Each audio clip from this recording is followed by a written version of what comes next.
Hello, hello, hi, folks. Welcome. Happy Monday. In hopes that you squeezed more out of your day than the day squeezed out of you. I am Sean Azimi with SideGigSean.com, where I help you look, start, and grow your side business. Welcome. Hey, I think I'm doing really good with the lighting and camera work. I think I upgraded the camera to another something. I don't know what happened, but I think it's clear. Anyway, I think it's clear. Isn't it clear? Johnny, what's going on? How are you? Um, so tonight, sorry, tonight I want to talk about, hey, when you submit to pain and put downs, it doesn't work out too well. And I'll give you I'll give you a reasoning behind it. I'll give you a little story, real story, by the way, behind it. So a Russian novelist by the name of, okay, let me make sure I pronounce his name correctly. I practiced 100 times. Um, Dostoevsky. Dostoevsky. Fyodor Dostoevsky. You would think with all the philosophy stuff, I'd be able to pronounce these names, but they're sometimes really tough.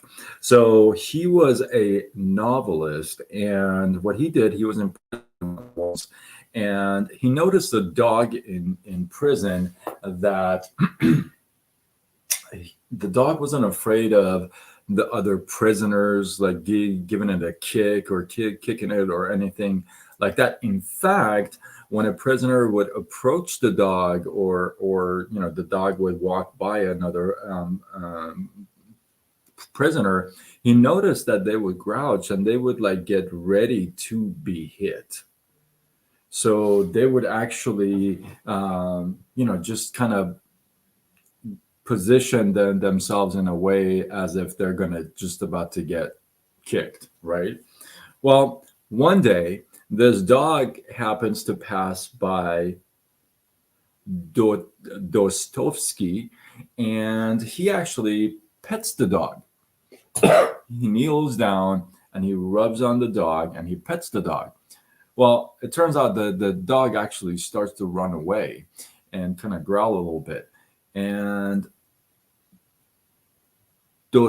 Dostoevsky, at first he can't figure out why, but then he finds out that, you know what, the dog has been programmed to take the pain and to take the put down, to take the kicks, to take the hits. And when you give him some love and attention, it doesn't know what to do with it because it's not familiar territory. It's not something that he's used to. In fact, he's not used to that. In fact, he doesn't know what that feels like. So when somebody gives him love and attention, he immediately backs off. It's the same thing with us trying to accept a compliment, as simple as a compliment. I used to be like this. People would give me a compliment and I say, oh, no, this, that. And I've learned now, I may joke around a little bit, but I always end up with saying thank you. I really appreciate it. I appreciate you. Why? Because I do. Taking a compliment is a blessing. It's somebody else seeing something in you that you don't see in yourself, perhaps. So it's the same thing here.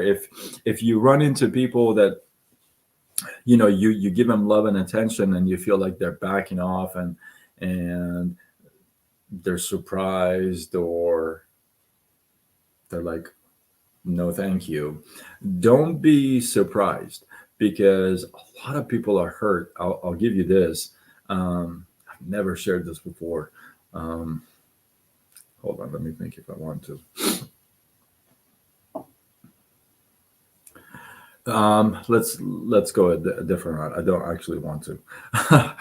um, there are people that have been sexually abused as a child, and they have been in sexually abusive relationships, emotionally abusive relationships, physical abusive relationships. So when somebody is has been exposed to those extreme situations and has grown up with that over the years, over and over and over again, this has been just kind of hammered into their head. It's kind of, it's kind of, well, it's really difficult to accept somebody giving you love. It's like, wait, that doesn't feel right because I've never had it, right? And it's, yeah, absolutely. It's trigger warning. It's a serious thing, right? But I want you to know, taking that pain, accepting that pain is only going to make you, it's going to make things worse because you're going to be conditioned to take pain everywhere you go, right? Because you're going to take the hits, you're going to take the put downs, you're going to take the blames, you're going to take the pointing the fingers to you, right? So you're going to take all of that and really have no place to let it all out. Why? Because you're taking it and accepting it. You're not taking it in just to be quiet and not say anything. You're taking it and accepting it. And that's a huge thing. The good book says, I am, right? I am who I am. Anything after the I am, guess what? You're speaking into existence. Samir, namaste, namaste. So, you say I am, anything after that, you're speaking it into existence. If you're taking that hit, you're taking the blame, you're taking the pain, the put downs, the pointing the fingers, all that stuff, you're taking all that stuff, you're saying, well, I am that person, I am that person, I am that person. And you got to be very careful what you take in as I am.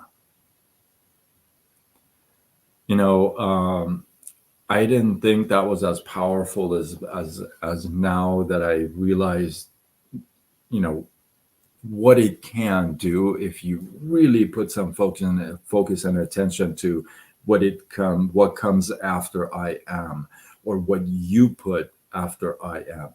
If you say I am that dog, that I can't take love and attention and care, but I'll take the kicks all day, every day.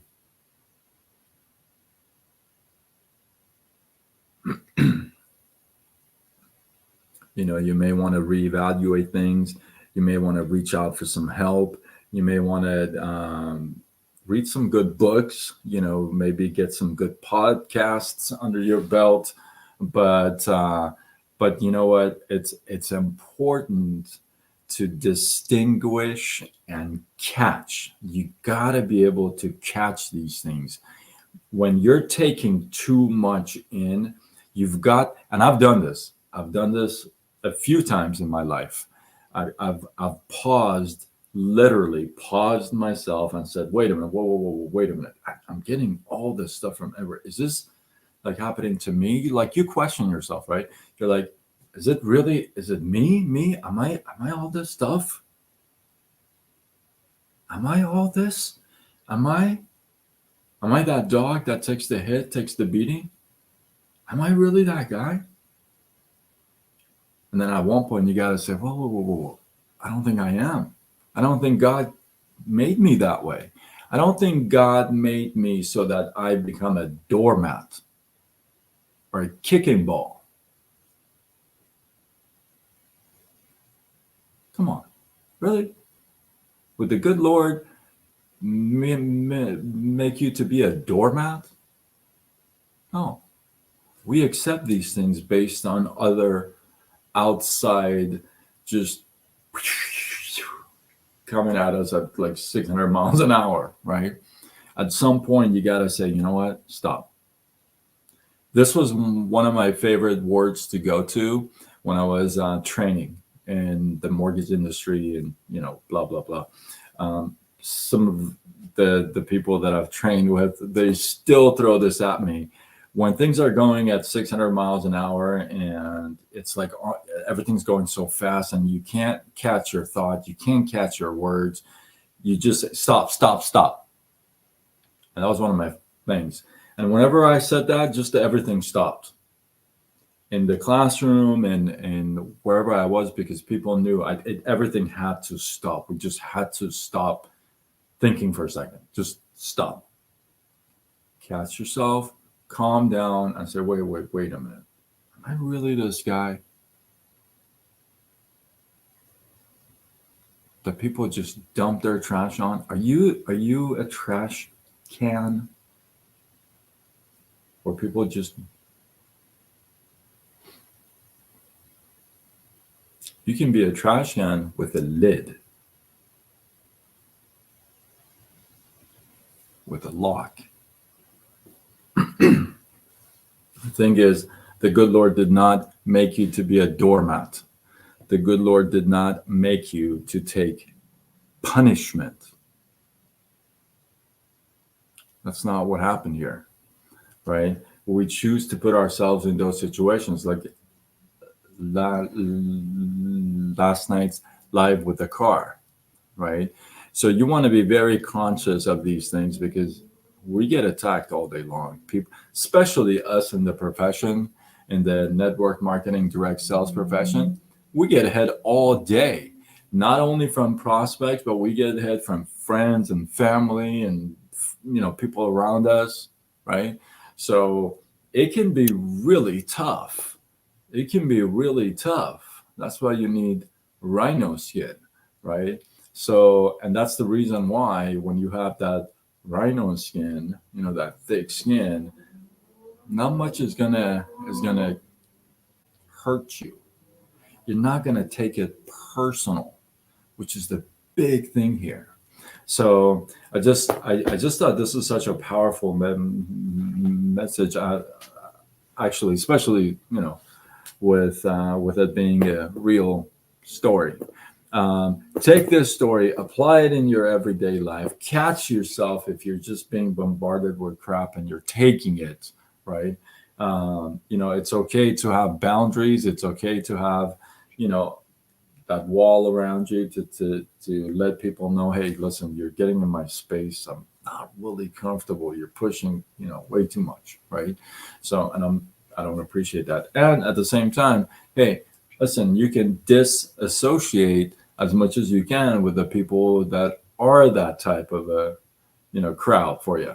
So, you can disassociate or you can, just kind of ease off, And so hopefully you guys got some love, some inspiration, some value from this. I appreciate everybody. The texts, the chats, I really thank you. I appreciate I have some new folks that are new to my lives and they send me chats and stuff. So I really appreciate that. Thank you.